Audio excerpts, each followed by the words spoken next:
Assalamualaikum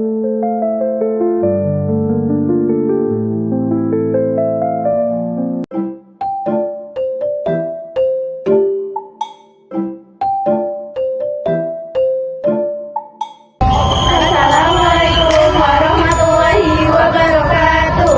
Hai semuanya, kami dari kelompok 4. Saya sendiri Raisa Sukaramani, absen buku 6.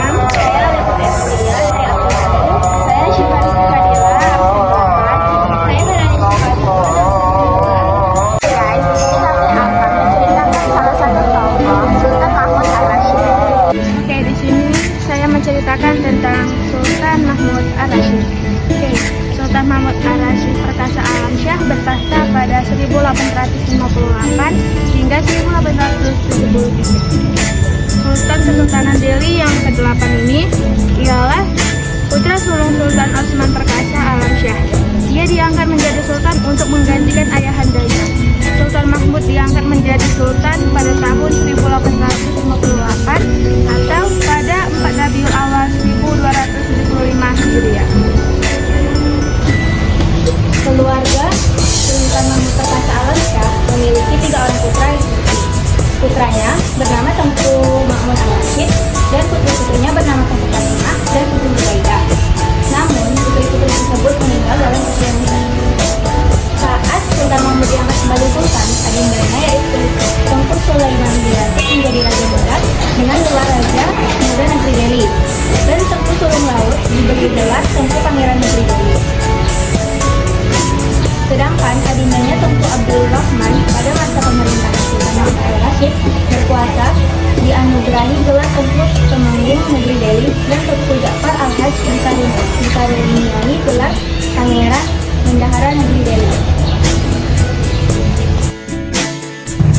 Pemerintahan Sultan Mahmud Perkasa Alam inilah yang membuat perjanjian dengan pemerintah Belanda yang dinamai Acquis van Serber yang ditandatangani dan dipatri pada mohornya pada tanggal 22 Agustus tahun 1862. Selama 15 tahun pemerintah, Sultan Mahmud menjalin kerjasama dengan pihak asing Belanda, Belgia, Polandia, Inggris, dan lain-lain yang ditandatangani dengan kerjasama pembukaan lahan perkebunan tembakau di Kerajaan Delhi. Diawali oleh seorang pengusaha tembakau bernama Jacobus Nierenhays. Kerjasama dalam usaha-usaha perkebunan tembakau ia tanda tangani adalah salah satu kontrak terbesar diberikannya kepada Delhi Executive pada tanggal 22 Agustus tahun 1862 yang wilayahnya terletak di daerah Mabar sampai hingga Delhi Tua yang sekarang dikenal dengan nama Mabar Delhi Putra. Daerah Delhi kemudian menjadi makmur dan ramai dikunjungi oleh berbagai bangsa. Sultan Mahmud dapat dianggap sebagai perintis perkebunan tembakau di wilayah Hindia Belanda.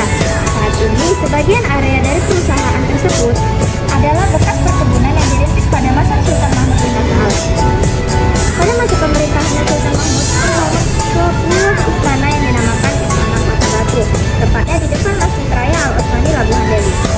Wafatnya beliau angkat pada tahun 1873 dalam usia 44 tahun dan dimakamkan di lingkungan Masjid Raya Al-Osmani di Labuhan Delhi dan diberi gelar oleh mereka yaitu marhum Mata Batu. Sultan Delhi 8 berkuasa pada tanggal 22 Oktober tahun 1858 sampai 25 Oktober tahun 1873. Penobatannya pada tanggal 22 Oktober 1858. Pendahulunya yaitu Osman I, penerus Mahmud Al-Rasyid, kelahiran 1829 Labuhan Delhi. Kematian beliau pada 22 Oktober tahun 1858 di Tanah Kota Batu, Labuhan Delhi. Pemakaman beliau pada tanggal 22 Oktober 1858 Masjid Al-Osmani, Labuhan Delhi.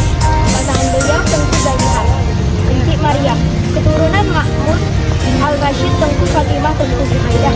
Nama lengkap Sultan yaitu Sultan Amaluddin Mahmud Al-Rasyid Perkasa Alam Syah. Ayahnya yaitu Osman I dan ibunya Raja Siti Asma.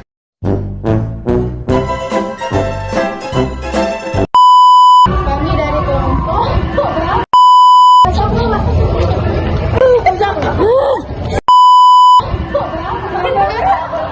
kita Poli.